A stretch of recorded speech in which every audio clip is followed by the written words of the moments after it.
Good morning. Morning, ma'am. Morning, ma'am. Morning.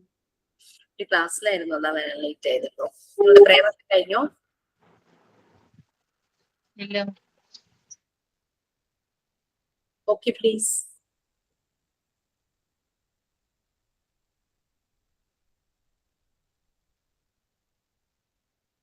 Yes.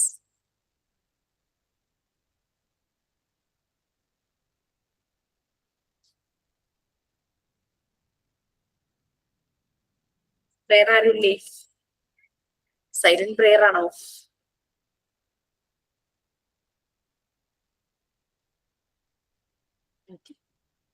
Okay, നമുക്കൊരു silent പ്രേയറിലൂടെ start ചെയ്യാം.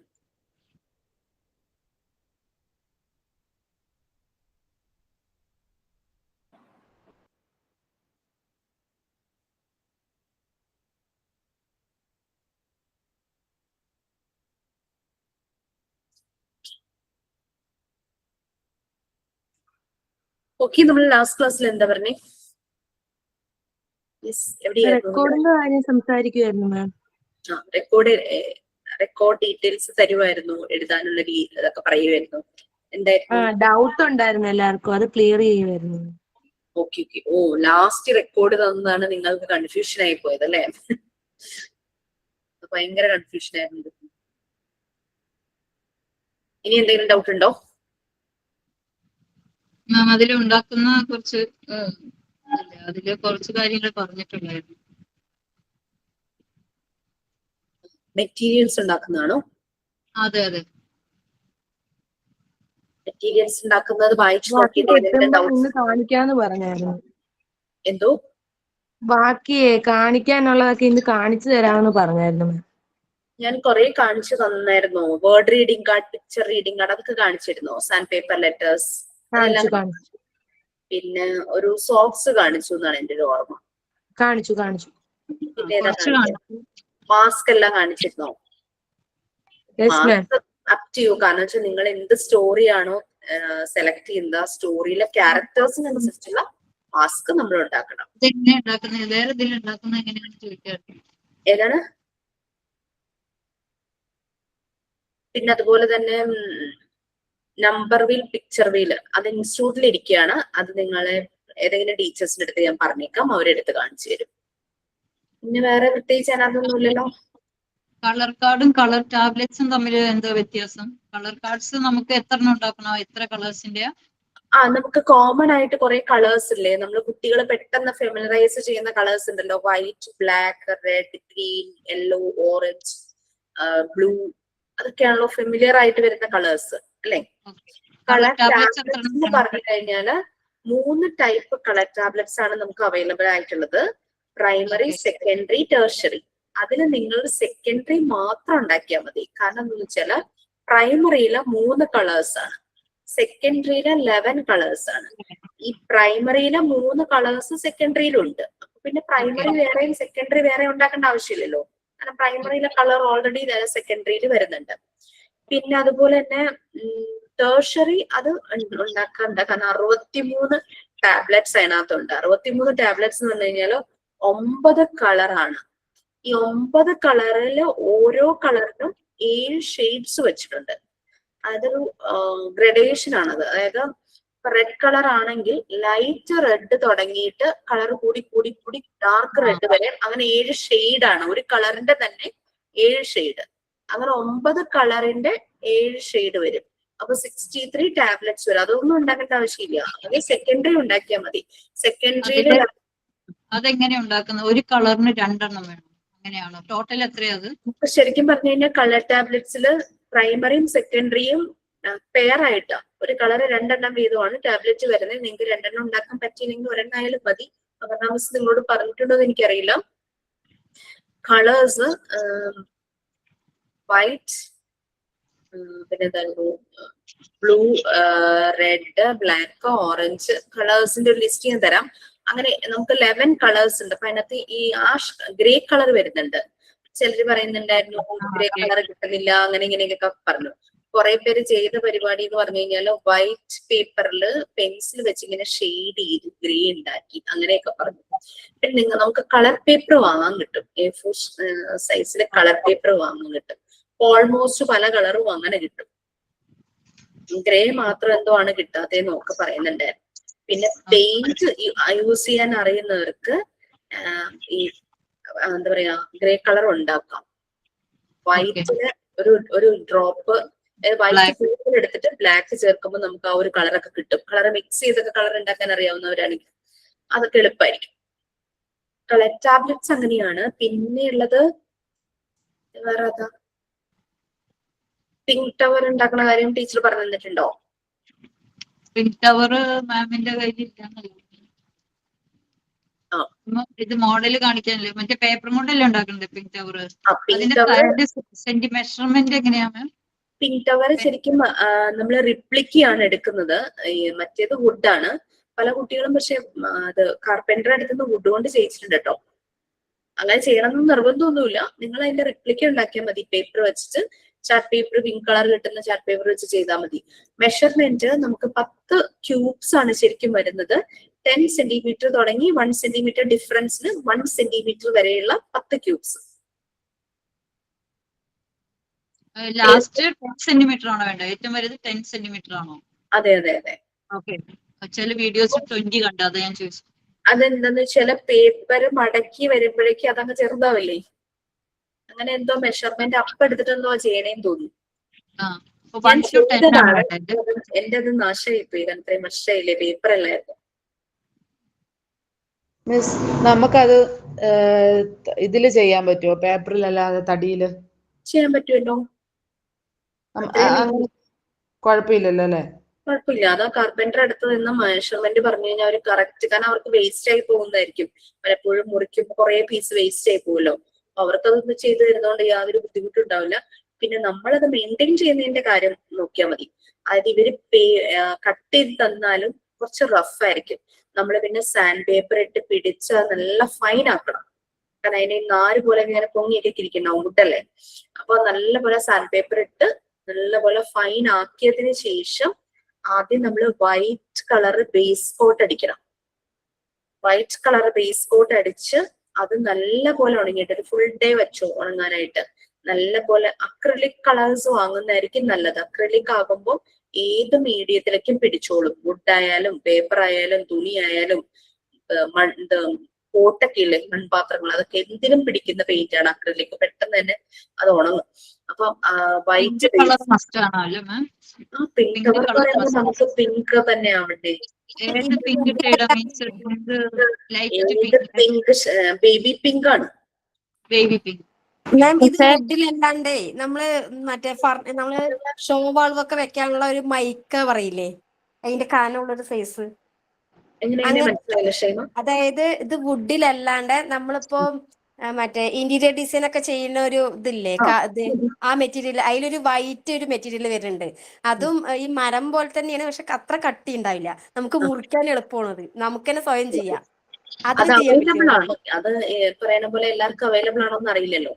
അതറിയില്ല. പക്ഷെ ഇങ്ങനെ ഇന്റീരിയർ ഡിസൈൻ ചെയ്യണവരൊക്കെ ഉണ്ടെങ്കിൽ അവരുടെ അടുത്ത് ഉണ്ടാവും അതിന്റെ പീസുകൾ നിറയെ. ഞാൻ ഈ കാർപ്പൻറ്ററിന്റെ കാര്യം പറഞ്ഞതെന്ന് വെച്ചാൽ ഇന്റീരിയർ ഡിസൈൻ ചെയ്യുന്നവരുടെ കാര്യം വെച്ചാൽ അവർക്ക് വേസ്റ്റ് കുറവായിരിക്കും. അവര് സാധനം വരുത്തുന്നതേ. ഇതില് ഈക്വൽ ആയിട്ട് 10 സെന്റിമീറ്റർ വീതി നീളം അങ്ങനെ ഈക്വൽ ആയിട്ട് വേണമെന്നുണ്ടോ? വേണം. ക്യൂബ് എന്ന് പറയുമ്പോ എല്ലാ സൈഡ്സും ഈക്വൽ ആയിട്ടാണ് അല്ലേ? Okay okay.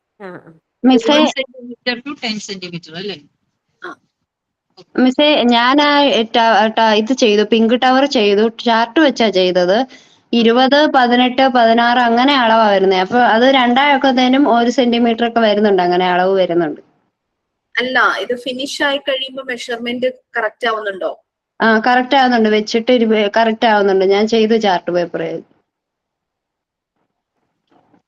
അതായത് ശരിക്കും നമ്മൾ 10 എന്നുള്ളത് 20 എടുക്കണം. നമ്മൾ ഫോൾഡ് ചെയ്ത് വരുമ്പോഴേക്കും അത് കറക്റ്റ് 10 സെന്റിമീറ്റർ ക്യൂബ് ആകും അല്ലെ? പിന്നെ 18 എടുക്കുമ്പോൾ ഫോൾഡ് ചെയ്ത് വരുമ്പോ 9 ആവും. അങ്ങനെ വരുന്നുണ്ട്. മിസ് പറഞ്ഞ വൈറ്റ് ബേസ് അടിച്ചിട്ട് പിന്നെ പിങ്ക് അടിക്കണം എന്നാണോ പറഞ്ഞത്? അതായത് അക്രിലിക് കളേഴ്സ് യൂസ് ചെയ്യുന്നതാണ് നല്ലത്. അതാവുമ്പോ ഏത് ബേസിൽ പിടിച്ചോളും. അപ്പൊ വൈറ്റ് ബേസ് കൊടുക്കുക, ഉണങ്ങണം. ഇൻ ബിറ്റ്വീൻ ദ കോട്ട്, അതായത് നമ്മൾ ഓരോ കോട്ട് പെയിന്റ് അടിക്കുമ്പോഴും അത് ഉണങ്ങിയിട്ടേ അടുത്ത കോട്ട് അടിക്കാൻ പറ്റുള്ളൂ. കാരണം ഉണങ്ങാതെ നമ്മൾ അടിക്കുമ്പോൾ ബ്രഷ് വലിക്കുമ്പോൾ ആദ്യത്തെ കോട്ട് ഇങ്ങനെ വലിഞ്ഞിങ്ങ് പോരും. അപ്പൊ വൈറ്റ് അടിക്കുക, നല്ലപോലെ ഉണങ്ങുക. അതിനുശേഷം പിങ്ക് അടിക്കുക. പിങ്ക് കറക്റ്റ് പിങ്ക് കിട്ടില്ല. കറക്റ്റ് പിങ്ക് ഏതൊരു കളറിന്റെ പോയി ചോദിച്ചാലും കിട്ടില്ല. അപ്പൊ അതുകൊണ്ട് നമ്മൾ പിങ്ക് കളർ ഉണ്ടാക്കണം. അത് നമ്മൾ വൈറ്റ് ഇല്ലേ, വൈറ്റും ഒരു റോസും കൂടി കലർത്തിയ നമ്മൾ ബേബി പിങ്ക് കിട്ടും. നമ്മളെ ആക്രി കളറിലെ ആ ഒരു റോസ് ഉണ്ടാവുമല്ലോ, അതും ആ വൈറ്റും കൂടി ലൈറ്റ് ആയിട്ട് കലർത്തി കഴിഞ്ഞാൽ ബേബി പിങ്ക് വരും. റോസ് കളർ എവിടുന്ന് കിട്ടും? അതന്നെ നമ്മളിപ്പോ കളേഴ്സ് വാങ്ങിക്കില്ലേ മാം, അതിലുണ്ടാവും. അത് ബേബി കളർ റോസ് അല്ല, ഒരു കുറച്ച് ഡാർക്ക്നെസ് ഉണ്ടാവുന്നത്. അതും വൈറ്റും കൂടി കലർത്തി കഴിഞ്ഞ വെച്ചാൽ നമ്മൾ ഈ ബേബി കളർ ലൈറ്റ് മേടിക്കുന്നതിനകത്ത് ഡാർക്ക് ബേബി പിങ്ക് കിട്ടില്ല. അപ്പൊ അതും വൈറ്റ് ഞാൻ ചെയ്തത് ഞാൻ പറയാം. യെസ്, വിജയ എന്നാണ് പേര്.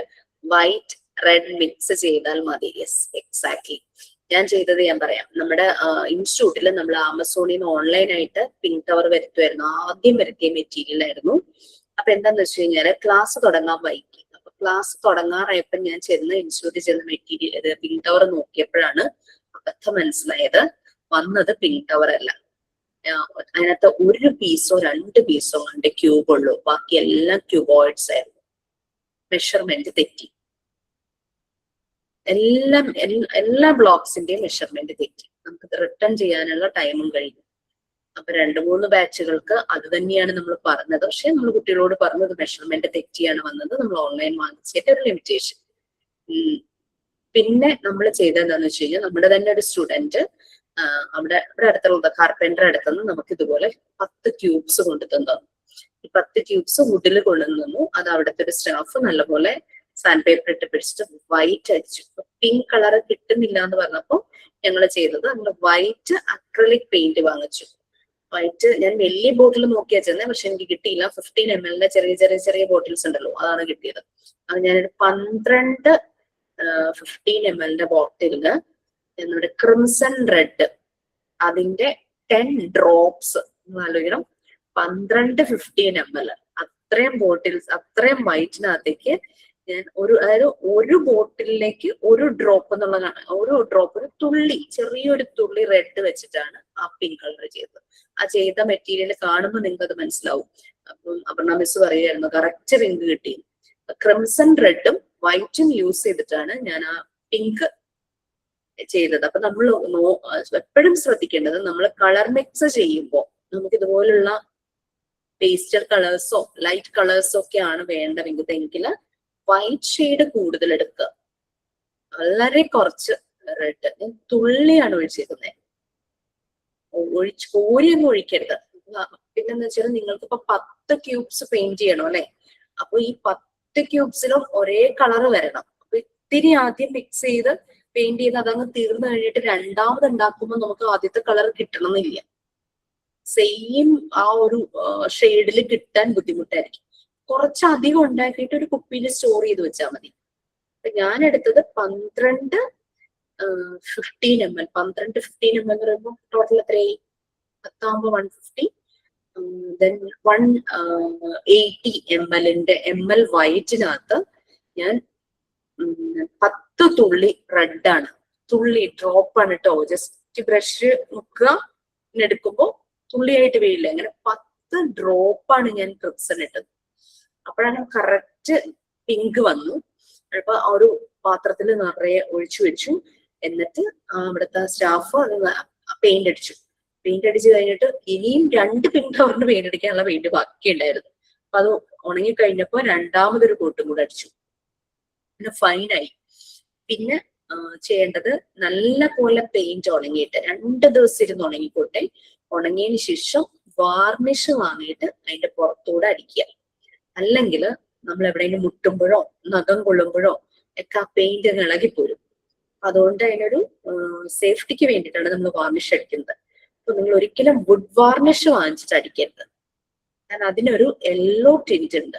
അപ്പൊ നമ്മളുടെ പിങ്കിന്റെ മുകളിലൂടെ ആ വാർണിഷ് അടിക്കുമ്പോൾ ഒരു ചെറിയ യെല്ലോയിഷ് കളർ നമുക്ക് തോന്നും. നമ്മൾ അത്രയും എഫേർട്ട് എടുത്ത് പിങ്ക് ചെയ്തതിന്റെ ഗുണം അങ്ങ് പോകും. അതിന് ചെയ്യേണ്ടത് എന്താ പറയാ, ക്ലിയർ വാർണിഷ് എന്ന് പറഞ്ഞിട്ട് കിട്ടും. ചെറിയൊരു ടിന്നിന് 100 രൂപയുടെ താഴെ ആയിരിക്കും. ക്ലിയർ വാർണിഷ് എന്ന് പറഞ്ഞു കഴിഞ്ഞാൽ സാധാരണ വാർണിഷ് ഭയങ്കര വിസ്കസ് തിക്ക. അപ്പൊ ക്ലിയർ വാർണിഷ് ബോട്ടില് അവർ തരുമ്പോ തന്നെ ഒന്ന് കുലുക്കി നോക്കും. കുലുക്കി നോക്കുമ്പോ ഈ പച്ചവെള്ളമൊക്കെ കുലുങ്ങുന്ന ഒരു ശബ്ദമില്ലേ, അതായത് അത്രയും തിക്നെസ് കുറവായതുകൊണ്ട് കേട്ടോ, ആ ഒരു ശബ്ദമായിരിക്കും നമുക്ക് കിട്ടുക. ശരിക്കും പച്ചവെള്ളം കുലുക്കുന്ന പോലത്തെ ശബ്ദം. ക്ലിയർ വാർണിഷ് എടുത്തിട്ട് അടിച്ചാൽ മതി, അത് സേഫ് ആയിട്ട് തന്നെ ഇരുന്നോളും. റെഡും വൈറ്റും ചേർത്തിട്ടാണ് ഞാൻ ആ പിങ്ക് ഉണ്ടാക്കിയത്. റോസുമായിട്ടൊന്ന് ട്രൈ ചെയ്ത് നോക്കും. നമുക്ക് ആ ഒരു പിങ്ക് കിട്ടുന്നത് നിങ്ങൾ ജസ്റ്റ് ഗൂഗിൾ ചെയ്ത് നോക്കുമ്പോൾ പിങ്ക് ഫ്ലവറിന്റെ ഒരു കളർ കിട്ടും. നല്ലൊരു ബേബി പിങ്ക് ആണ്. ഭയങ്കര ഡാർക്ക് പിങ്ക് ആയി പോകരുത്, ഒത്തിരി വൈറ്റും ആവരുത്. അത് നല്ലൊരു ഒരു ബേബി പിങ്ക് ഉണ്ടല്ലോ, അത് ആ ഒരു കളർ വരും. നോക്കുക, അക്രിലിക് തന്നെ എടുക്കാൻ നോക്കുക. കാരണം അതാവുമ്പോ പെട്ടെന്ന് തന്നെ വുഡുമായിട്ട് അങ്ങ് മോജാവും. പിന്നെ നമ്മൾക്ക് മോണ്ടിസോറി മെറ്റീരിയൽസിൽ വുഡൊന്നും നമ്മുടെ ഇവിടുത്തെ പോലെ മാവും പ്ലാവും ഒന്നും അല്ല. അതെല്ലാം റീഡ്സ്, ബാമ്പു, അതായത് ഉള്ളു പൊള്ളയായ മരങ്ങളുണ്ടല്ലോ, മുള. ഭയങ്കര ബലം അതിന്. കാരണം മുളത്തണ്ടിൽ ആൾക്കാർ കുക്ക് ചെയ്യുന്ന കാണാം. തീ കത്തിച്ചാലൊക്കെ നല്ല ഫേം ആയിട്ടിരിക്കും. അപ്പൊ അങ്ങനെ അതിന്റെ നല്ല കാതലായ ഭാഗം എടുത്തിട്ടായിരിക്കും. അപ്പൊ ഇതൊന്നും നശിച്ചു പോവില്ല. ഈ നമ്മുടെ ഇവിടെ ഫർണിച്ചറിൽ ഈ ഉച്ചുകുത്തി ഇങ്ങനെ പൊടി പൊടി വീഴില്ലേ, ആ ടൈപ്പ് വുഡൊന്നും അല്ലാതെ നമ്മൾ ഇന്റീരിയറിന് യൂസ് ചെയ്യുന്ന പോലത്തെ നല്ല പോളിഷ്ഡ് ആയിട്ടുള്ള പ്ലൈവുഡ്, നല്ല ക്വാളിറ്റി ഉള്ള പ്ലൈവുഡ് ഒക്കെ ഇല്ലേ, അതുപോലുള്ള മെറ്റീരിയൽസിനാണ് വന്നിരിക്കുന്നത്. പിന്നെ നമ്മള് എല്ലാം ഓതന്റിക് ആയിട്ട് ഡിസൈൻ ചെയ്ത മെറ്റീരിയൽസ് ആണ്. ഫ്ലിപ്കാർട്ടിൽ വാങ്ങാൻ കിട്ടുന്നത്, അത് വാങ്ങുന്നതിന് പ്രശ്നമുണ്ടോ? വാങ്ങുന്നതിന് പ്രശ്നമൊന്നുമില്ല, നല്ല കോസ്റ്റ് ആവും. നല്ല വിലയുണ്ട്. 2000 രൂപ കടത്തുന്നുണ്ടോ സ്കൂള് തുടങ്ങുന്നെങ്കിൽ മാത്രം വാങ്ങിച്ചാൽ മതി, അല്ലാണ്ട് ഇത് വാങ്ങേണ്ട ആവശ്യമൊന്നുമില്ല.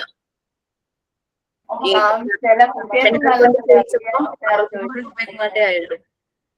പിന്നെ പെയിന്റ് അടിക്കുക, അങ്ങനെയുള്ള കുറച്ച് എഫേർട്ട് എടുക്കുക, അതൊക്കെയായിരുന്നു പിന്നെ ബാക്കിയുണ്ടായിരുന്നു.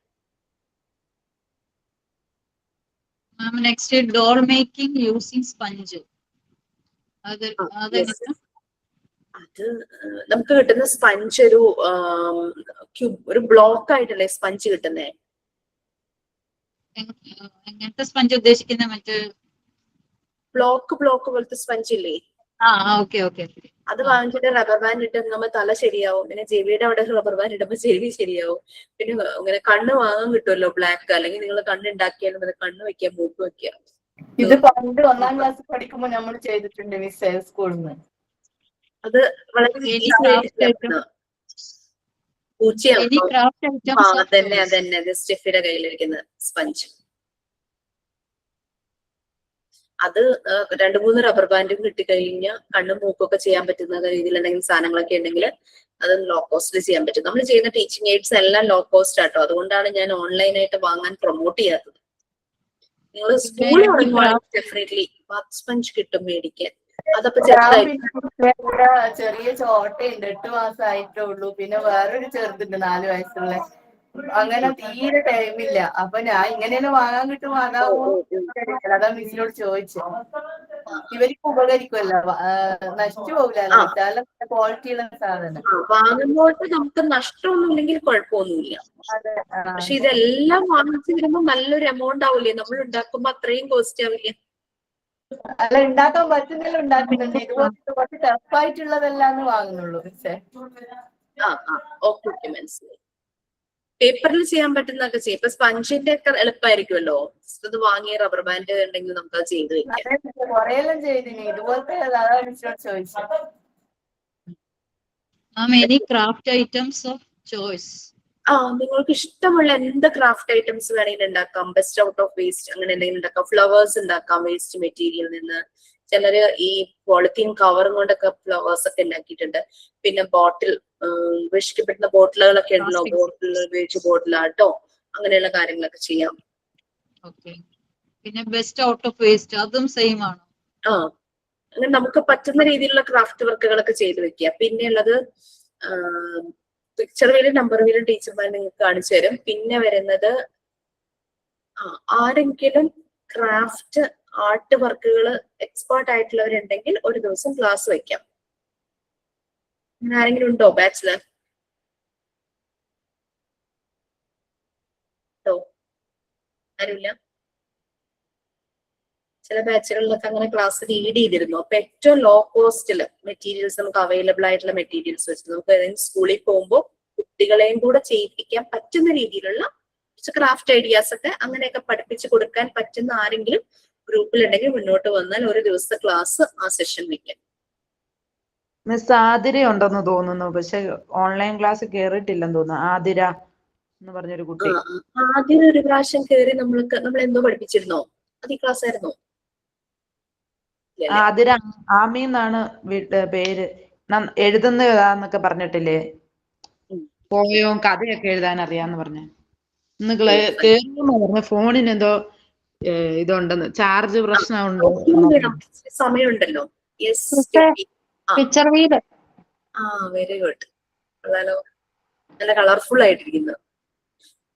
3D ഇമേജ് ആണോ? ഇതെങ്ങനെ ഉണ്ടാക്കിയേ? മിസ് ഈ പിക്ചർ വീല് ഉണ്ടാക്കുമ്പോൾ നമുക്ക് ആദ്യം കാർബോർഡില് രണ്ട് വലുതും ചെറുതായിട്ട് വീല് ഇതെടുത്തു. വീഡിയോ കാണുന്നില്ല മിസ്. ഈ 2 സർക്കിൾ ഇല്ലേ, ഇത് ഞാൻ കാർബോർഡെ വെട്ടിയെടുത്തു. ഈ 2 വലുതും ചെറുതായിട്ട് ഓരോ സർക്കിൾ വെട്ടിയെടുത്ത്, പിന്നെ അതിന്റെ മേളിൽ ഇങ്ങനെ ബോണ്ട് പേപ്പർ ഒട്ടിച്ചിട്ട്, അല്ല ചാർട്ട് പേപ്പർ ഒട്ടിച്ചിട്ട് ഏകദേശം ഒരളവിൽ ഇങ്ങനെ അങ്ങ് വരച്ച് അങ്ങോട്ടും ഇങ്ങോട്ടും, എന്നിട്ട് ഇങ്ങനെ എഴുതി. ഇത് കറക്കാൻ ആണി ഇതിന്റെ ഇടയ്ക്ക് വെക്കാനുണ്ടാവുണ്ട്, അത് വെച്ചില്ല. റബ്ബർ വെച്ച് അഡ്ജസ്റ്റ് ചെയ്തേക്കോ ഇപ്പൊ തൽക്കാലം. കറങ്ങുന്നുണ്ട് എന്നാലും. പിക്ചേഴ്സ് എന്താണ് ഉദ്ദേശിക്കുന്നത്? പിക്ചേഴ്സ് എന്താ ഒട്ടിക്കേണ്ടത് മാം? ഇപ്പൊ ഫ്രൂട്ട്സ് ആണ് കൺസെപ്റ്റ്. ഇതുപോലെ നമുക്ക് വെജിറ്റബിൾസ് ചെയ്യാം, വെഹിക്കിൾസ് ചെയ്യാം. നിങ്ങൾക്ക് പല പല പിക്ചർ വീൽസ് ചെയ്യാം. നിങ്ങളിപ്പോ സ്കൂളിൽ പോകുമ്പോൾ കുട്ടികളെ പഠിപ്പിക്കാനാണെങ്കിൽ ഇങ്ങനെ ചെയ്ത് കൊണ്ടുപോകാം. ചാർട്ട് പേപ്പറിൽ ചെയ്യുന്ന പോലെ അതിന്റെ പേര് എഴുതണോ അല്ലയോ? നടുക്കുള്ള ചെറിയ സർക്കിളിലെ പേര്. അപ്പൊ ഓരോ പിക്ചറിന്റെ ഇപ്പൊ ഫ്രൂട്ട് ആണ് ഇപ്പൊ സ്റ്റെഫിയുടെ കൺസെപ്റ്റ്. അപ്പൊ ആ ഫ്രൂട്ട്സിന്റെ പേരാണ് നടുക്കുള്ള സർക്കിളിൽ വരുന്നത്. അത് കറക്കുമ്പോൾ ഒരു ഫ്രൂട്ട് കറസ്പോണ്ടിങ് ആയിട്ട് അത് വരും. മിസ് ഞാനൊരു ഡൗട്ട് ഫ്രൂട്ട്സ് വേണ്ടേ? അങ്ങനെയല്ലേ? വെജിറ്റബിൾസ് എടുക്കുവാണെങ്കിൽ മുഴുവനും വെജിറ്റബിൾസ്, അല്ലാതെ മിക്സ് ചെയ്ത് ചെയ്യാൻ പറ്റൂലല്ലോ. മിക്സ് ചെയ്തും ചെയ്യാം, അങ്ങനെ ചെയ്യാമല്ലേ? പല പിക്ചേഴ്സ് മിക്സ് ചെയ്ത് അങ്ങനെ നമുക്ക് ചെയ്യാം. ഇനി നിങ്ങൾക്ക് അതല്ല ഓരോന്നിനും ഓരോന്നാണെങ്കിൽ അങ്ങനെ എന്തെങ്കിലും ഒരു ഷേപ്പ് നമ്പറിന് കറസ്പോണ്ടിങ് ആയിട്ട്. ക്ലോക്ക് മാതിരി. അതെ അതെ, നിങ്ങൾക്ക് ക്ലോക്ക് ഉണ്ടാക്കാട്ടോ. അതും ഒരു ആക്ടിവിറ്റി ആയിട്ട് ചെയ്യാം, ക്ലോക്ക്. പിന്നെ ഡ്രസ്സിംഗ് ഫ്രെയിം മിനിമം 5.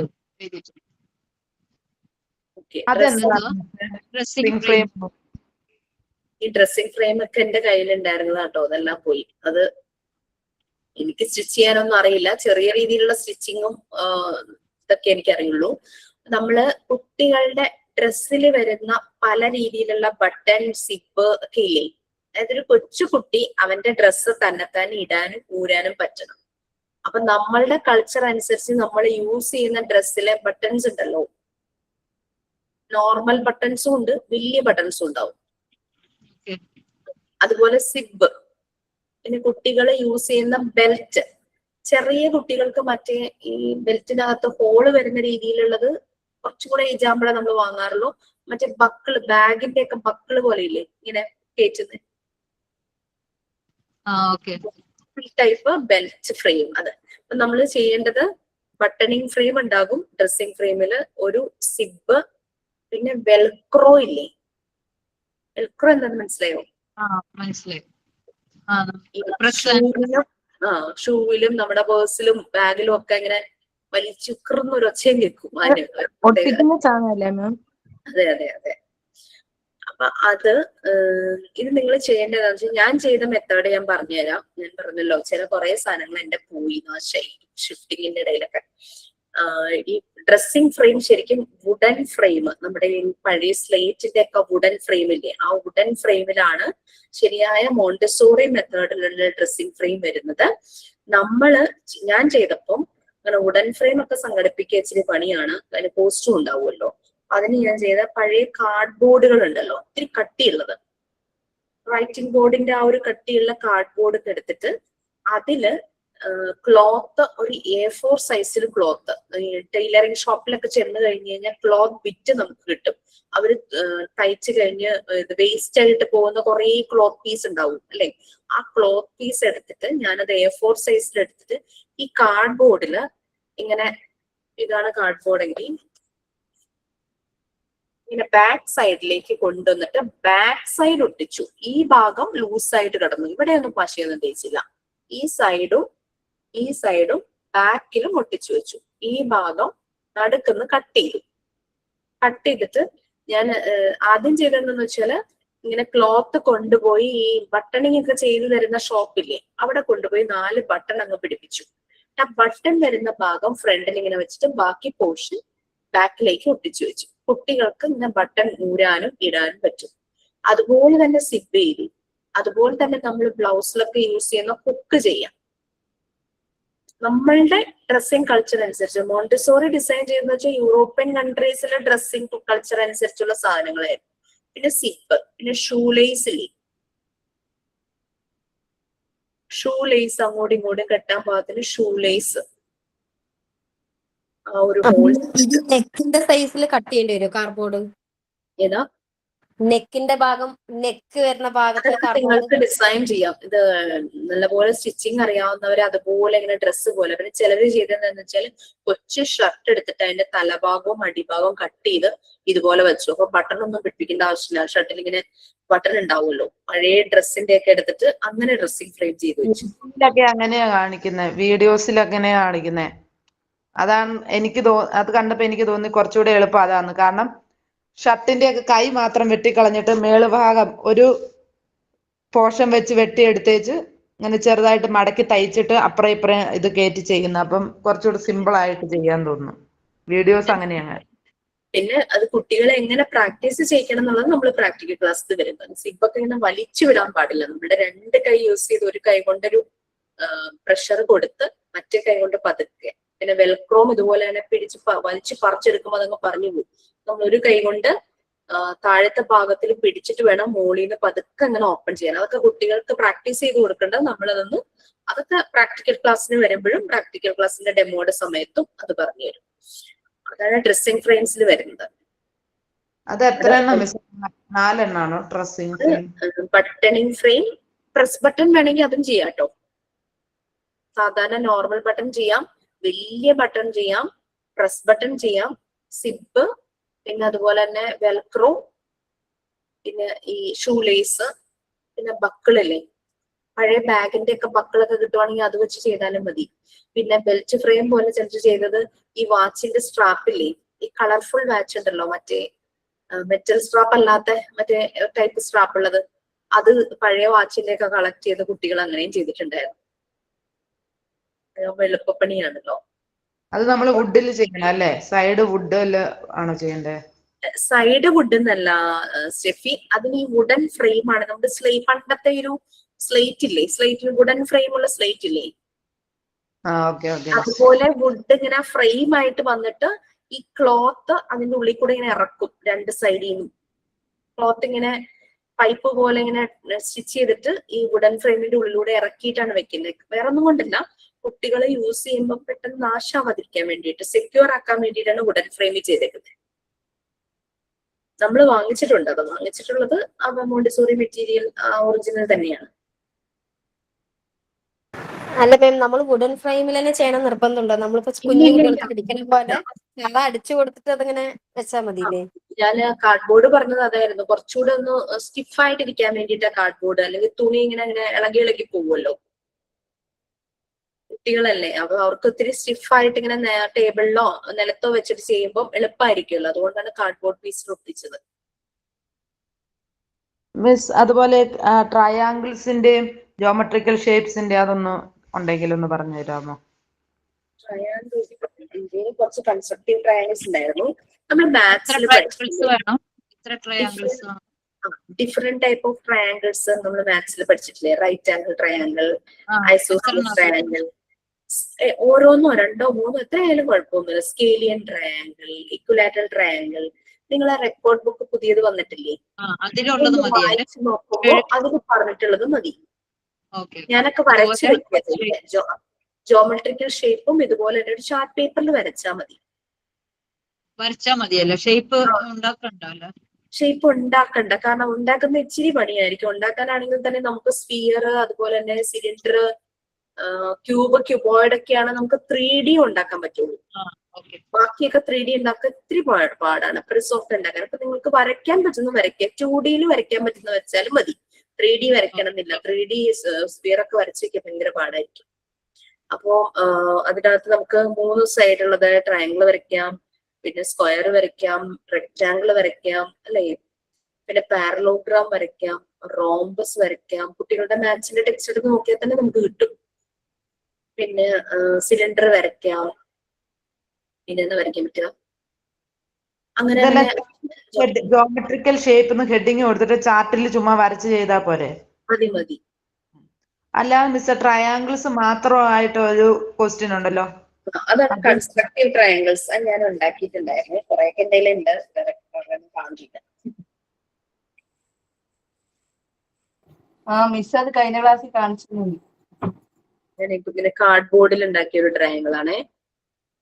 ഒരു സ്കേലിയൻ ട്രയാങ്കിൾ പോലത്തെ ഒരെണ്ണം.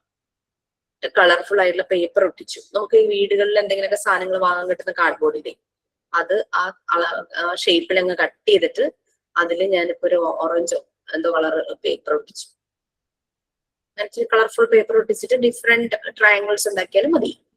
മിസ് വരച്ചെടുക്കുമായിരുന്നോ അതോ ഒട്ടിക്കുമായിരുന്നോ ഈ ട്രയാങ്കിൾ? എങ്ങനെയാ ചെയ്തേ? കാർഡ് ബോർഡിൽ ഞാൻ ആ ട്രയാങ്കിൾ വരച്ചു.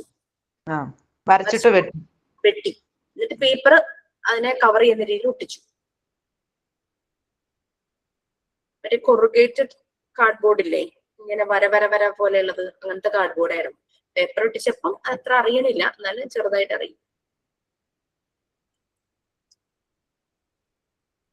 നമുക്ക് കൺസ്ട്രക്റ്റീവ് ട്രയാങ്കിൾസ് എന്ന് പറഞ്ഞിട്ടൊരു മെറ്റീരിയൽ ഉണ്ട്, മോണ്ടിസോറി മെറ്റീരിയൽ. അത് പക്ഷെ കുറച്ച് അഡ്വാൻസ്ഡ് ആണ്. അഡ്വാൻസ്ഡ് എന്ന് പറഞ്ഞു കഴിഞ്ഞാൽ 5 ബോക്സിൽ ഡിഫറെന്റ് ട്രയാങ്കിൾസ് അത് വെച്ചിട്ട് നമ്മൾ പല പല ഷേപ്സ് ഉണ്ടാക്കുന്നതാണ് അതിന്റെ ആക്ടിവിറ്റി.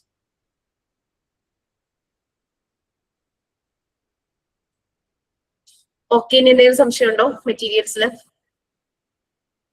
നിങ്ങൾ ശരിക്കും എഴുതിക്കൊണ്ടിരിക്കുന്ന റെക്കോർഡ് ഏതാ?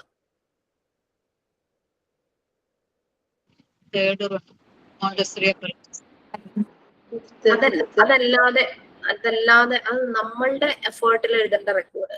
മറ്റേത് കോപ്പി ചെയ്യുവാണല്ലോ. മിസ്സേ റൈമ എഴുതിക്കൊണ്ടിരിക്കുന്നത്. റൈമും സ്റ്റോറിയും പറഞ്ഞു തന്നിട്ടുണ്ടോ? പറഞ്ഞു തന്നിട്ടില്ല, സ്റ്റോറി പറഞ്ഞില്ല. റൈമാണ് ഇപ്പൊ എഴുതിക്കൊണ്ടിരിക്കുന്നത്. അപ്പം നമ്മള് കളക്ഷൻ ബുക്കും കഴിഞ്ഞു, കിഡ്സ് ആക്ടിവിറ്റി ബുക്കും കഴിഞ്ഞു, അല്ലെ?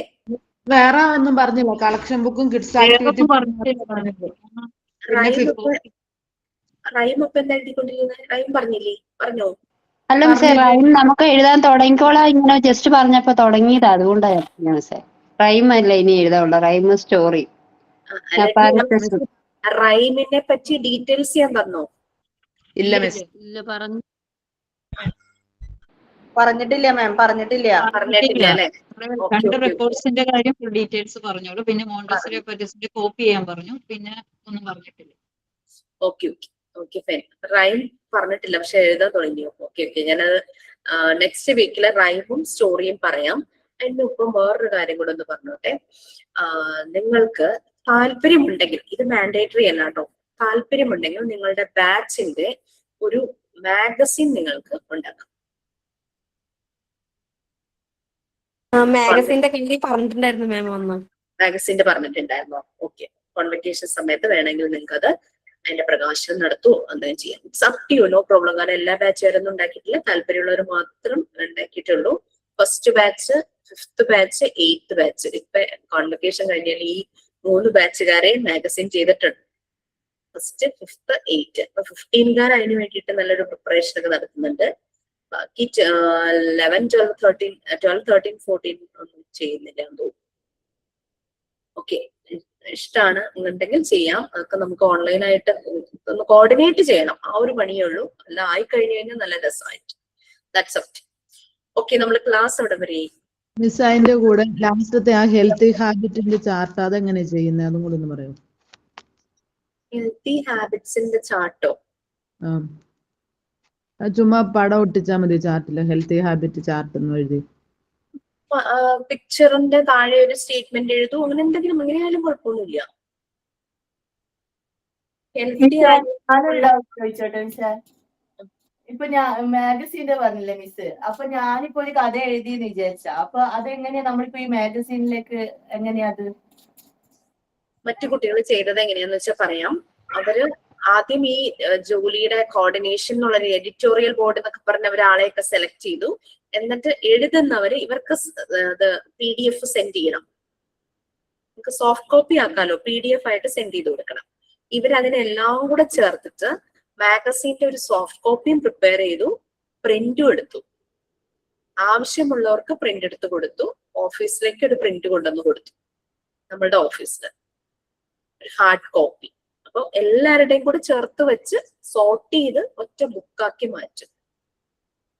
മാഗസീൻ എന്ന് പറയുമ്പോൾ അതിനൊരു പേര്, അതിനൊരു ഫ്രണ്ട് പേജ്, പിന്നെ എഡിറ്റോറിയൽ ബോർഡിന്റെ മെസ്സേജ്, പിന്നെ അല്ലെങ്കിൽ ആരുടെയെങ്കിലൊക്കെ മെസ്സേജ് വേണമെങ്കിൽ അതൊക്കെ ആദ്യം കൊടുത്ത് അങ്ങനെ ഇങ്ങനെയൊക്കെ പറഞ്ഞിട്ട് ഫോട്ടോസ് ഒക്കെ കളക്ട് ചെയ്ത് നല്ല ഭംഗിയായിട്ട് അറിയിക്കുന്നത്. പ്രാക്ടിക്കൽ സെഷന് വരുമ്പോൾ അവിടെ ഇരിക്കുന്നുണ്ട്, ഓഫീസിൽ ഇരിക്കുന്നുണ്ട് മാഗസീൻ, നിങ്ങളുടെ അടുത്ത് നോക്കാം വേറെ ബാച്ചിന്റെ. അപ്പൊ ചെയ്യാൻ താല്പര്യം ഉണ്ടെങ്കിൽ വർക്കുകൾ കളക്ട് ചെയ്യാം. കഥ എഴുതാം, കവിത എഴുതാം, നിങ്ങൾക്ക് മലയാളത്തിൽ എഴുതാം, ഇംഗ്ലീഷിൽ എഴുതാം, ഹിന്ദിയിൽ എഴുതാം, അറബിയിൽ എഴുതാം. അങ്ങനെയൊക്കെ എഴുതുമ്പോൾ അതർ ലാംഗ്വേജ് ലൈക്ക് അറബിയൊക്കെ ആകുമ്പോൾ ഒന്ന് ട്രാൻസ്ലേറ്റ് ചെയ്താൽ നന്നായിരിക്കും. മലയാളം, ഇംഗ്ലീഷ്, ഹിന്ദിയൊക്കെ നമുക്ക് പിന്നെ വായിക്കാൻ പറ്റുള്ളൂ. അപ്പൊ അങ്ങനെയൊക്കെ എഴുതാം. പിന്നെ നിങ്ങൾക്ക് എന്തെങ്കിലും ഡോക്യുമെന്ററി പോലെ എഴുതണോ? ചിലര് മറിയാം മോണ്ടിസോറിയെ പറ്റി എഴുതിയിട്ടുണ്ട്. പിന്നെ ചിലര് എന്താ പറയാ ഹെൽത്തി ടിപ്സോ അങ്ങനെ, പിന്നെ ഹെൽത്തി റെസിപ്പീസ്. മുഴുവനും അതായി പോരുത്, അങ്ങനെ അങ്ങനെ അങ്ങനെയായിട്ട് കോർണറായിട്ട് നമുക്ക് ഡിവൈഡ് ചെയ്യാം. ഒരു കോർണറിൽ ഹെൽത്തി ആയിട്ടുള്ള ടിപ്സോ അല്ലെങ്കിൽ ബ്യൂട്ടി ടിപ്സോ ഹെൽത്തി റെസിപ്പീസോ അങ്ങനെയൊക്കെ പറഞ്ഞിട്ട് കൊടുക്കാം. പിന്നെ പിക്ചേഴ്സ് വരയ്ക്കുന്നവരുണ്ടെങ്കിൽ പിക്ചർ കൊടുക്കാം.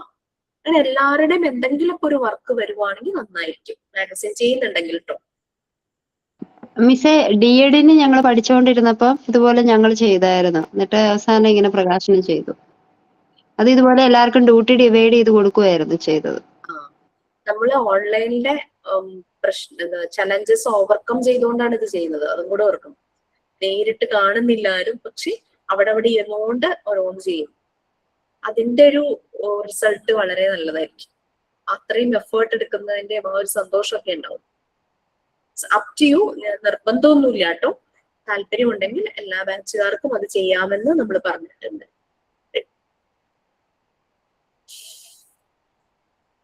Okay, anything else?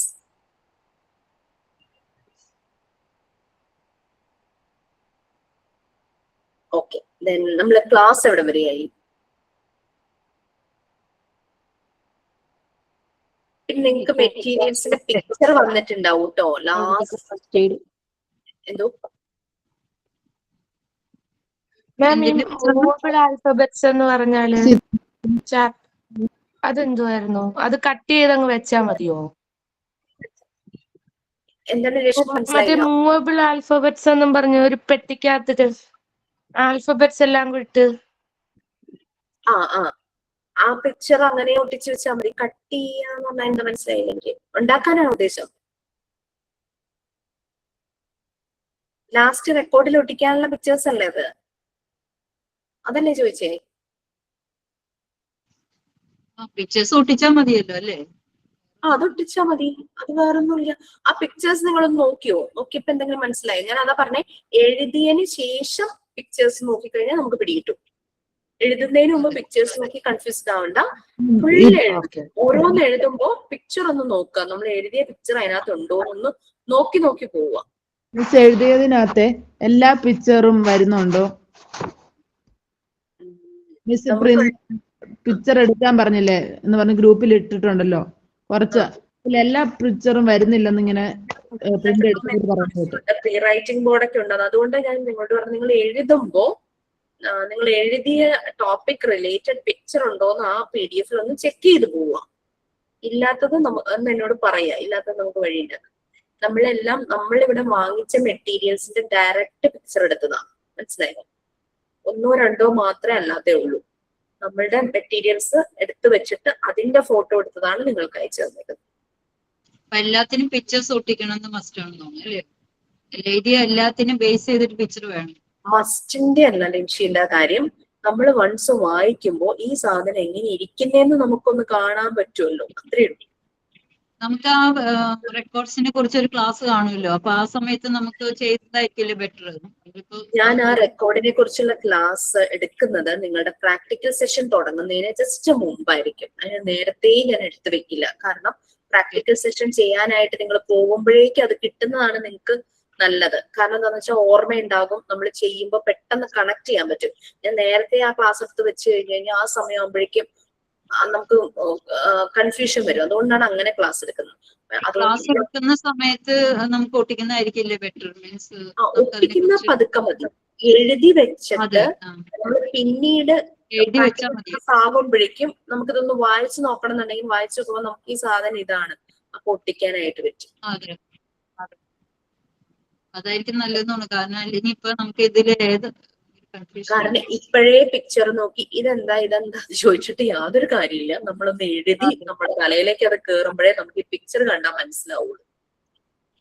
എഴുതി വെക്കുന്നതായിരിക്കും ബെറ്റർ. പിക്ചർ നമ്മൾ കളക്ട് ചെയ്ത് വെക്കുക അല്ലേ? അതാ ഞാൻ പറഞ്ഞത്, നിങ്ങൾ ആദ്യം എഴുതൂ.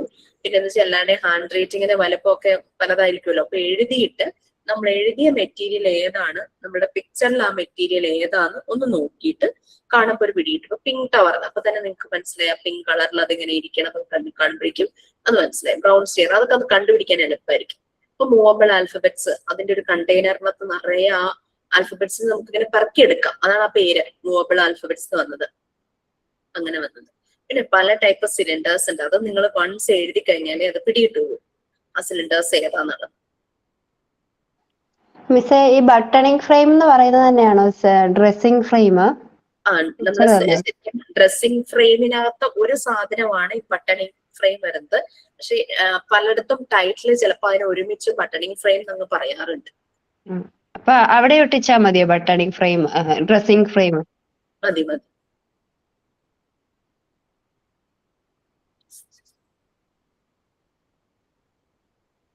ഓക്കെ, ലാസ്റ്റ് ക്ലാസ് ഏത് ചാപ്റ്റർ ആയിരുന്നു? Psychological PFA. Okay, PFA.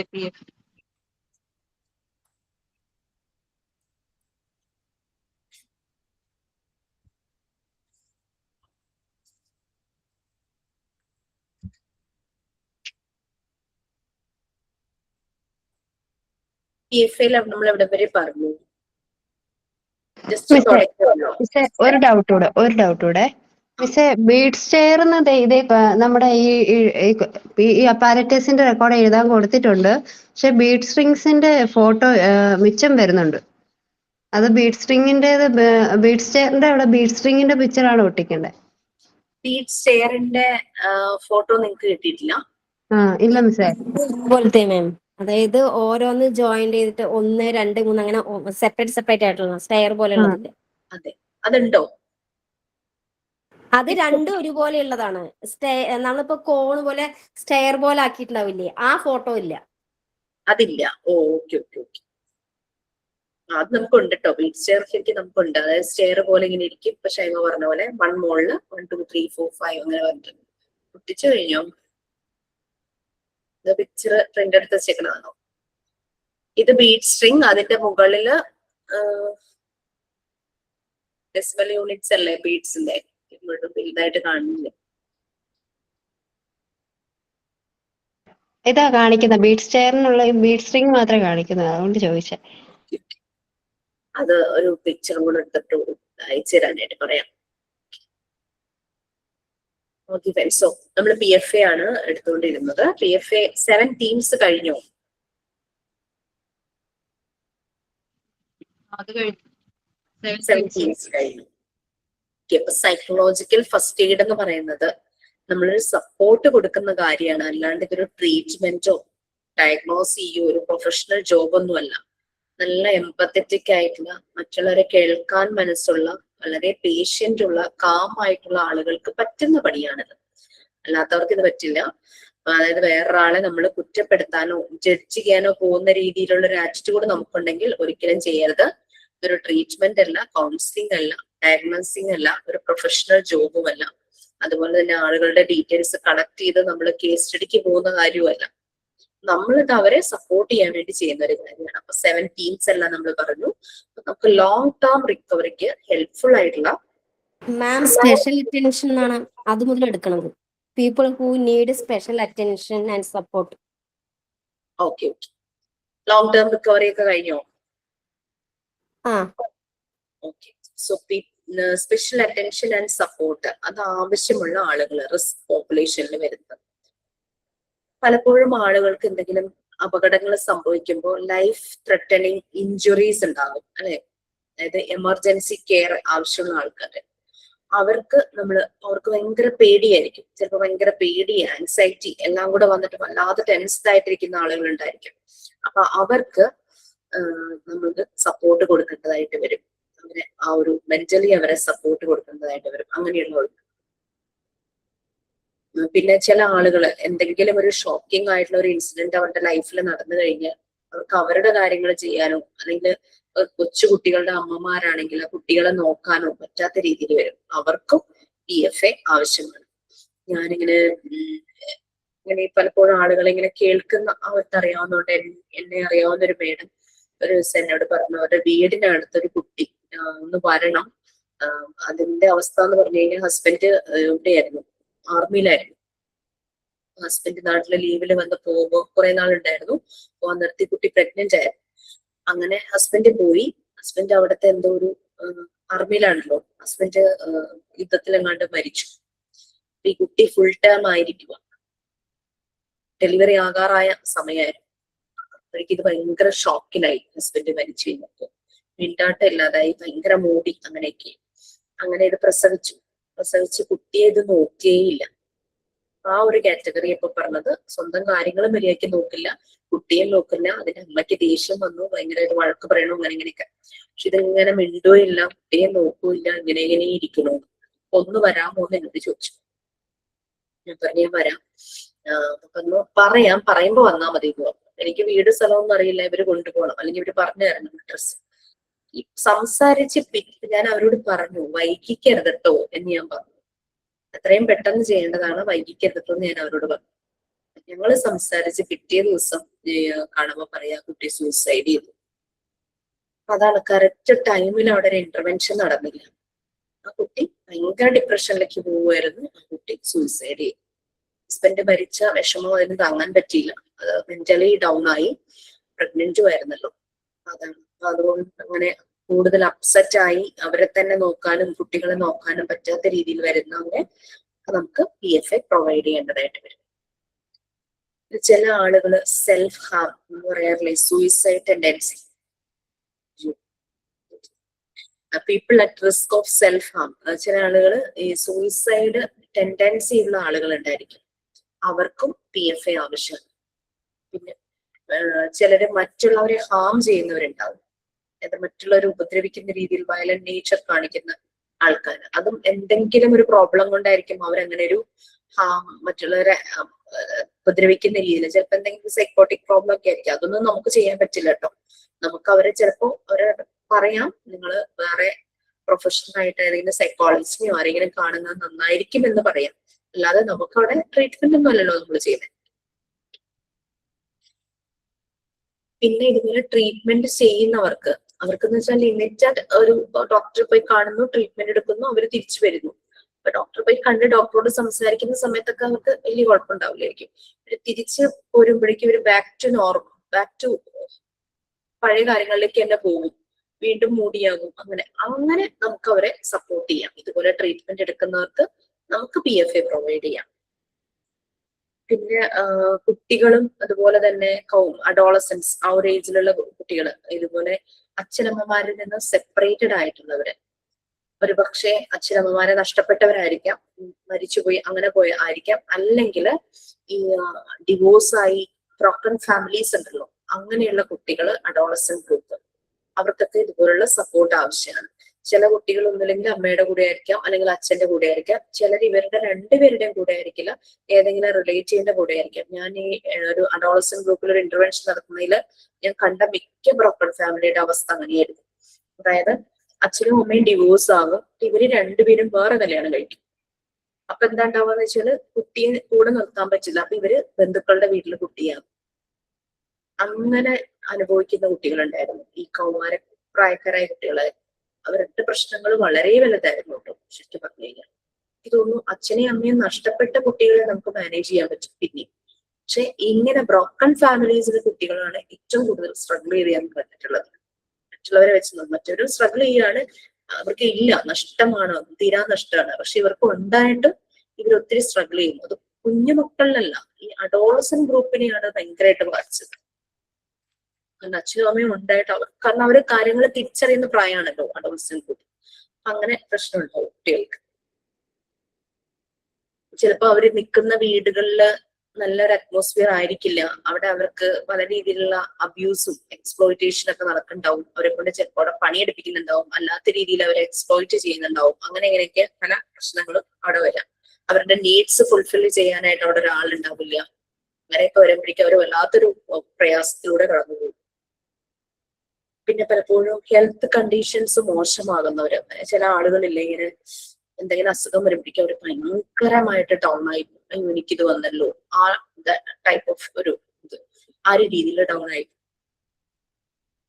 പിന്നെ മെന്റൽ ഡിസബിലിറ്റീസ്, പലപ്പോഴും ഇങ്ങനെ ഷോക്കിംഗ് ഇൻസിഡൻസ്. അതുപോലെ ഈ ഫിസിക്കലി ഒരു ഡിസബിലിറ്റി വരുമ്പോ തന്നെ നമ്മൾ മെന്റലിയും ഡൗൺ ആയിപ്പോകും.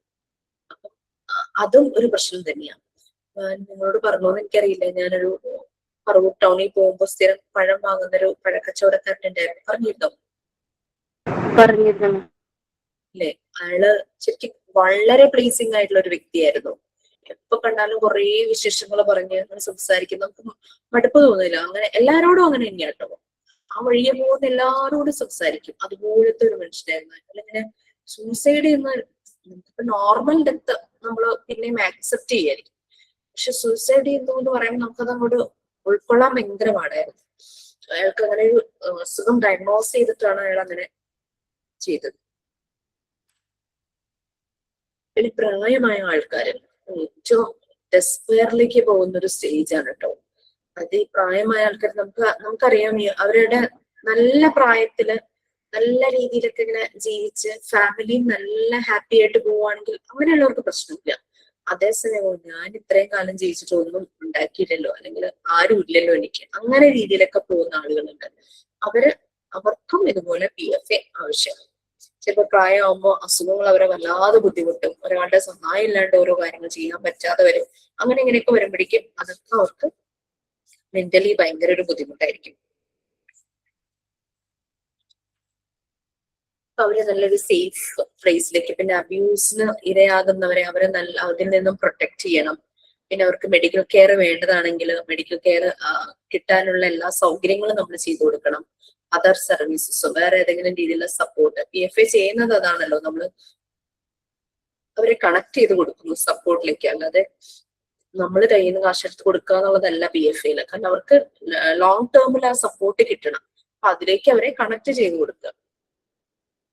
പിന്നെ പലപ്പോഴും ഡിസ്ക്രിമിനേഷന് ഇരയാകുന്ന ആൾക്കാരുണ്ടാകും, സ്ത്രീകളും കുട്ടികളും, അങ്ങനെ ചില ഗ്രൂപ്പുകളൊക്കെ. ഇപ്പോഴൊന്നും അങ്ങനെ ഇങ്ങനെ എത്നിക് ഗ്രൂപ്പുകൾക്ക് ഡിസ്ക്രിമിനേഷൻ നമ്മുടെ ഇവിടെ ഒന്നും കേട്ടിട്ടില്ല. യുദ്ധമൊക്കെ വരുമ്പോ അങ്ങനെ ഒരു ബുദ്ധിമുട്ടുകളൊക്കെ നമ്മൾ കാണാറുണ്ട്. അവരെയൊക്കെ സേഫ് ആയിട്ടുള്ള ഇതിലേക്ക് മാറ്റും. പിന്നെ സബ്സ്റ്റൻസ് അബ്യൂസ് പ്രോബ്ലംസ് ഉള്ളവര്, ഇതുപോലെ സബ്സ്റ്റൻസ് യൂസ് ചെയ്യുന്നത്, പിന്നെ അങ്ങനെയുള്ളവര് പലപ്പോഴും ഭയങ്കരമായ മാനസിക പ്രശ്നങ്ങളിലൂടെ കടന്നു പോകും. അവർക്കും ആവശ്യമാണ്. അവർ ചിലപ്പോൾ അതിനുള്ള ട്രീറ്റ്മെന്റ് എടുക്കുവാണെങ്കിൽ അതിന്റെ കൂടെ തന്നെ അവർക്ക് മെന്റൽ സപ്പോർട്ട് കൊടുക്കേണ്ടതാണ്. പിന്നെ അമ്മമാര്, ചെറിയ ബേബീസ് ഒക്കെയുള്ള അമ്മമാര്, ഇതുപോലെ കുറച്ചു മുമ്പ് പറഞ്ഞില്ല, ഒരു അമ്മയുടെ കാര്യം പറഞ്ഞല്ലോ, കുട്ടിയെ നോക്കുന്നില്ല എന്നുള്ള രീതിയിൽ, അതൊക്കെ ഈ ഒരു കാറ്റഗറിയിൽ വരും. പിന്നെ എന്തെങ്കിലുമൊക്കെ നഷ്ടങ്ങൾ സംഭവിച്ചവര്, വീട്, ജോലി, ഫാമിലി, അങ്ങനെയൊക്കെ നഷ്ടങ്ങൾ സംഭവിച്ചവര്, അവരൊക്കെ ഭയങ്കര ബ്രോക്കൺ ആയിട്ടിരിക്കുമായിരിക്കും. അവർക്കൊക്കെ നമ്മൾ പറഞ്ഞു ഫ്ലഡിന്റെ സമയത്തൊക്കെ വീട് അങ്ങനെ പോയവരുണ്ടല്ലേ, ഫാമിലി മുഴുവൻ പോയി ഒരാൾ മാത്രം അവശേഷിച്ചവരുണ്ട്. മക്കളെ നഷ്ടപ്പെട്ടവരുണ്ടാവും, അച്ഛനെയും അമ്മയും നഷ്ടപ്പെട്ടവരുണ്ടാവും. അപ്പൊ അങ്ങനെയൊക്കെയുള്ള അവർക്കൊക്കെ ഇത് ആവശ്യമാണ്. പിന്നെ ചില ഷോക്കിംഗ് സീനൊക്കെ കാണുന്നവര്, സീരിയസ് ഡേഞ്ചർ, അങ്ങനെ ഷോക്കിംഗ് സീനൊക്കെ അങ്ങനെയൊക്കെയുള്ള നമ്മൾ പെട്ടെന്ന് നമ്മുടെ മുന്നിൽ ഒരു ആക്സിഡന്റ് കാണുന്നു, അവിടെ മുഴുവനും ചോര അങ്ങനെയൊക്കെ കാണുമ്പോൾ നമുക്ക് ഭയങ്കരമായിട്ട് നമ്മൾ പാനിക് ആവും, നമ്മൾ ഭയങ്കര ഷോക്കിലായി പോകും. കുറെ സമയം എടുക്കും അതിൽ നിന്നൊക്കെ മാറാനായിട്ട്. ചിലപ്പോൾ ഉറക്കമൊക്കെ നമുക്ക് നഷ്ടപ്പെടുന്ന ഒരു അവസ്ഥയൊക്കെ വരും. അങ്ങനെയൊക്കെ വരുമ്പോൾ അങ്ങനെയൊക്കെയുള്ള ഷോക്കിംഗ് സീൻസ് കാണുന്ന ആ ഒരു രീതി. പിന്നെ ഇതാണ് നമ്മൾ PFA ആർക്കൊക്കെ പ്രൊവൈഡ് ചെയ്യണം, ഏത് അങ്ങനെ റിസ്കിൽ വരുന്ന ആളുകൾ ഏതൊക്കെയാണെന്നാണ് നമ്മൾ പറഞ്ഞത്. പിന്നെ PFAയില് നമ്മൾ ചെയ്യാൻ പാടില്ലാത്തതും ചെയ്യേണ്ടതുമായ കാര്യങ്ങളുണ്ട്, ഡൂസ് ആൻഡ് ഡോൺസ്. പിന്നെ ഒരു ഗുഡ് കമ്മ്യൂണിക്കേഷൻ, അതാണ് ഏറ്റവും ഇമ്പോർട്ടൻറ്റ്. ഇങ്ങനെ ഒരു ആളുകളുമായിട്ട് നമ്മൾ ഡീൽ ചെയ്യുമ്പോൾ കമ്മ്യൂണിക്കേഷൻ എന്ന് പറയുന്നത് വളരെ ഇമ്പോർട്ടന്റ് തന്നെയാണ്. നമ്മൾ എപ്പോഴും കാമായിട്ടിരിക്കുക. അവരാണ് സംസാരിക്കേണ്ടത്. അപ്പൊ അവരുടെ സിറ്റുവേഷൻ നമുക്ക് മനസ്സിലായി, അത് അവരെന്താണ് എക്സ്പീരിയൻസ് ചെയ്തത് അതെല്ലാം നമ്മൾ മനസ്സിലായത്, എംപത്തറ്റിക് ആയിട്ടിരിക്കുക. നമ്മൾ അവരുടെ കഥ കേൾക്കാനായിട്ട് നമ്മൾ റെഡി ആയിരിക്കുക, അല്ലാതെ നമ്മൾ കുറെ കാര്യങ്ങൾ അങ്ങോട്ട് പറഞ്ഞ് അടിച്ചേൽപ്പിക്കുകയല്ല ചെയ്യേണ്ടത്. അതുപോലെ തന്നെ അവരെ ഫോഴ്സ് ചെയ്യരുത് സംസാരിക്കാൻ വേണ്ടി.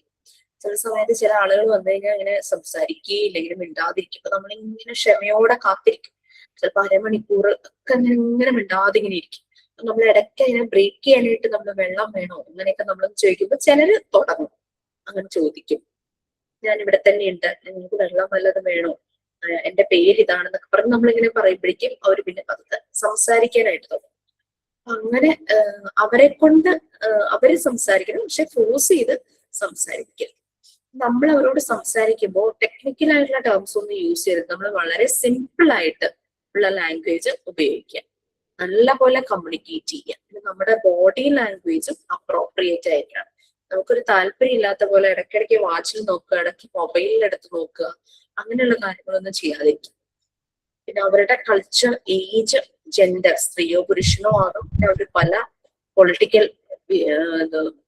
വ്യൂസ് ഉള്ളവരായിരിക്കാം, പല റിലീജിയസ് ബിലീഫിലുള്ളവരായിരിക്കാം, പല ട്രഡീഷൻ കസ്റ്റം ഫോളോ ചെയ്യുന്നവരായിരിക്കും. അപ്പൊ അതിനനുസരിച്ച് നമ്മൾ പെരുമാറുക. വളരെ കൺസിഡറേറ്റും റെസ്പെക്ട്ഫുള്ളുമായിരിക്കണം. കാരണം പലപ്പോഴും അവർ വളരെ ഡിസാസ്റ്ററിലൂടെയൊക്കെ കടന്നു പോകുന്നവരൊക്കെ ആയിരിക്കും. പിന്നെ നമ്മൾ പറഞ്ഞു പല പൊളിറ്റിക്കൽ വ്യൂസും റിലീജിയസ് ബിലീഫും ഉള്ളവരായിരിക്കും. നമ്മൾ സംസാരിക്കുമ്പോൾ ഒരിക്കലും നമ്മളുടെ വ്യൂവും നമ്മുടെ ബിലീഫും ഹൈലൈറ്റ് ചെയ്ത് സംസാരിക്കരുത്. മേ ബി അവര് സംസാരിക്കുമായിരിക്കും, അത് നമ്മൾ കേൾക്കുക എന്നുള്ളതേ ഉള്ളൂ. നമ്മൾ അങ്ങോട്ട് ഇങ്ങനെ നിങ്ങൾ ചെയ്യണം അങ്ങനെ പറയരുത്. എൻ്റെ ഒരു എക്സാമ്പിൾ ഉണ്ട്, കാരണം അത് ഞാൻ പറഞ്ഞിട്ടുണ്ടോന്ന് എനിക്കറിയില്ല. എനിക്ക് വളരെ നല്ല പോലെ അറിയാവുന്ന ഒരു ക്ലിനിക്കൽ സൈക്കോളജിസ്റ്റ് സാർ ഉണ്ടായിരുന്നു. അപ്പൊ എൻ്റെ ഒരു ഫ്രണ്ടിന്റെ ഒരു ഫാമിലി ഇഷ്യൂ വന്നപ്പോ ഞാൻ ആ സാറിനെ റെഫർ ചെയ്തു. അവരുടെ വീടിനകത്തായതുകൊണ്ട്, അടുത്തായതുകൊണ്ട്. അവര് ഹസ്ബൻഡ് ആൻഡ് വൈഫ് പോയി. അവർ ഭയങ്കര ഹാപ്പി ആയി. അവർ എന്നോട് പറഞ്ഞ കാര്യമാണ് എന്റെ ഫീഡ്ബാക്ക് ആയിട്ട്. ഭയങ്കര ഹാപ്പി ആയി, കാരണം അതുപോലെ കാമായിട്ട് പേഷ്യന്റ് ആയിട്ട് അവരെ കേൾക്കാൻ ഒരാളെ കിട്ടിയതാണ് അവർക്ക് ഏറ്റവും വലിയ ഹാപ്പിനെസ് കേട്ടോ. നല്ല ഹാപ്പി ആയി. ഏകദേശം 2 മണിക്കൂർ ആ സാർ ഇവർക്ക് വേണ്ടി സ്പെൻഡ് ചെയ്തു എന്ന് അവർ പറഞ്ഞു. അതാണ് അവർക്ക് ടൈം അത്രയും സ്പെൻഡ് ചെയ്തു. അത്രയും നേരം ക്ഷമയോടെ ഇരുന്ന് കേട്ടു. അവരെ കൊണ്ട് തന്നെ പല പ്രോബ്ലത്തിന്റെ സൊല്യൂഷൻ കണ്ടുപിടിച്ചു. ലാസ്റ്റ് സാറ് പറഞ്ഞു, നിങ്ങൾ ഇടയ്ക്കൊന്ന് കൃപാസനത്തിൽ കൂട്ടോ എന്ന് പറഞ്ഞു. അപ്പൊ കൃപാസനത്തിൽ പോകുന്ന വിശ്വാസമുള്ളവരാണെങ്കിൽ കുഴപ്പമില്ലായിരുന്നു. അതാണ് അവരെ അത്രയും നേരം പറഞ്ഞത് ഇവർക്ക് ഒട്ടും ഡൈജസ്റ്റ് ആയില്ല. അവർക്കൊരു പക്ഷെ അതിനോട് താല്പര്യമുള്ളവരാണോ ഇല്ലയോ എന്ന് ഈ സാറിന് അറിയില്ലല്ലോ. താല്പര്യമുണ്ട് ഇവരായിട്ട് അങ്ങോട്ട് പറയുവാണെങ്കിൽ സാർ അത് പറയുമായിരുന്നു, കുഴപ്പമില്ലായിരുന്നു. പക്ഷെ സാറ് ഇങ്ങോട്ട് പറഞ്ഞു. അവരെന്നോട് ചോദിച്ചു, ഇത്രയും എഡ്യൂക്കേറ്റഡ് ആയിട്ടുള്ള സാറ് അങ്ങനെ പറയാൻ പാടുണ്ടോ എന്ന് എന്നോട് ചോദിച്ചു. പിന്നെ അത് എങ്ങനെയൊക്കെയോ സോർട്ട് ഔട്ട് ചെയ്തു. പക്ഷെ അവർക്ക് പറഞ്ഞു, അവർക്ക് അത്രയും നേരം ടൈം സ്പെൻഡ് ചെയ്ത് കേട്ടതും ഞങ്ങളെ കൊണ്ട് പലതും ചിന്തിപ്പിച്ചതും ഒക്കെ ഞങ്ങൾക്ക് ഇഷ്ടമായി. ലാസ്റ്റ് പറഞ്ഞത് മാത്രമാണ്. സാർ അത്രയും പ്രൊഫഷണലി വന്നിട്ട് ലാസ്റ്റ് വന്ന് സാർ ഇങ്ങനെ പറഞ്ഞു, വിശ്വാസമുള്ളവരാണെങ്കിൽ കുഴപ്പമില്ല, പക്ഷെ വേറൊരാളുടെ വിശ്വാസം അല്ലെങ്കിൽ വേറൊരാളുടെ എക്സ്പീരിയൻസ് ഈ കാര്യത്തിൽ എനിക്ക് ഭയങ്കര എഫക്റ്റീവ് ആയിരുന്നു എന്നുള്ളത് വേറൊരാൾക്ക് നമുക്ക് അങ്ങനെ നമ്മൾക്ക് ഒരാളിന് അടിച്ചേൽപ്പിക്കാൻ പറ്റില്ല. അവനവന് തോന്നണം പല കാര്യങ്ങളും. ബിലീഫ് ആണെങ്കിലും ഏതെങ്കിലും ഒരു ഇതിലേക്ക് ഫോക്കസ് ചെയ്യണം എന്നുള്ളതൊക്കെ ആണെങ്കിൽ അവനവന് തോന്നും. അത് പൊളിറ്റിക്കൽ വ്യൂസും റിലീജിയസ് ബിലീഫും വരുന്ന കേസാണ്. അങ്ങനെയാണ്. അങ്ങനെയുള്ള കാര്യങ്ങൾ നമ്മൾ സംസാരിക്കാതിരിക്കുന്നതാണ് ഏറ്റവും നല്ലത്. അവര് ചിലപ്പോൾ സംസാരിക്കായിരിക്കും. അപ്പൊ അതിന്റെ ഡൂസ് ആൻഡ് ഡോൺസ് ഞാൻ നെക്സ്റ്റ് ക്ലാസ്സിൽ പറയാം. ഡൂസ് ആൻഡ് ഡോൺസും ഉണ്ട്, പിന്നെ അതിന്റെ ഒരു ആക്ഷൻ പ്രിൻസിപ്പിൾസ്, അത്രയും ഉള്ളൂ ശരിക്കും PFA. ഇരുന്ന് വായിക്കാം, നല്ലതാണ് വായിക്കുന്നത്, വേറൊന്നും കൊണ്ടല്ല. നമുക്ക് നമ്മുടെ ലൈഫിൽ അപ്ലൈ ചെയ്യാൻ പറ്റും, നമ്മുടെ ഏതെങ്കിലും ഫ്രണ്ട്സിനെ നമുക്ക് അറിയാവുന്നവരെ ഹെൽപ്പ് ചെയ്യാൻ പറ്റും. നല്ലൊരു കണ്ടന്റ് ആണ് അത്. അപ്പൊ അതൊന്ന് വായിച്ചു. ഓക്കെ.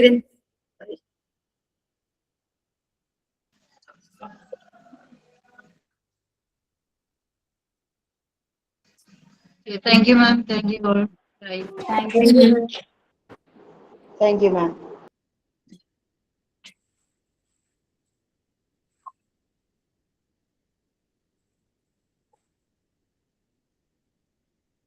Thank you, ma'am.